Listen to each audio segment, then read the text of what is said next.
عورتوں کو یہ مسئلہ اچھی طرح ذہن نشین فرما لینا چاہیے کہ عورتوں کے لیے سونے اور چاندی کے زیورات استعمال کرنا جائز ہے، اسی طرح سونے اور چاندی کی انگوٹھی استعمال کرنا بھی جائز ہے، اور زیورات ہر قسم کے جائز ہے، چاہے لوہے کے ہوں، تانبے کے ہو، پیتل کے ہو، پلاسٹک کے ہو، اس کے علاوہ کسی اور قسم کی دھاتوں کے زیورات ہوں، سب استعمال کرنا عورتوں کے لیے جائز ہے۔ البتہ انگوٹھی عورتوں کے لیے بھی صرف سونے اور چاندی کی ہی استعمال کرنا جائز ہے۔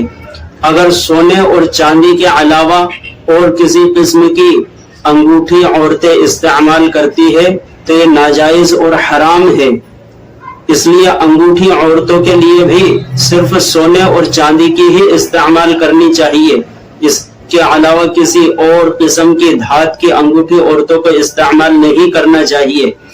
عام طور پر خواتین کو، عورتوں کو یہ مسئلہ معلوم نہیں، جس کی وجہ سے بہت سی عورتیں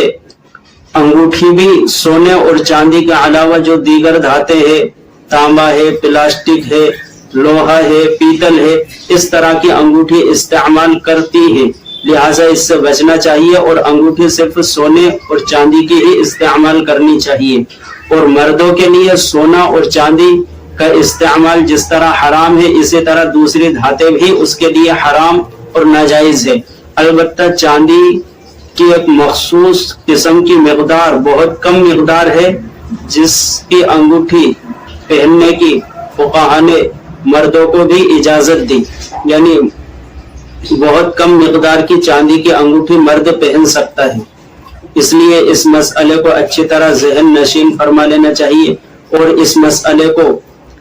سب کو بتائیں تاکہ عورتیں اس ناجائز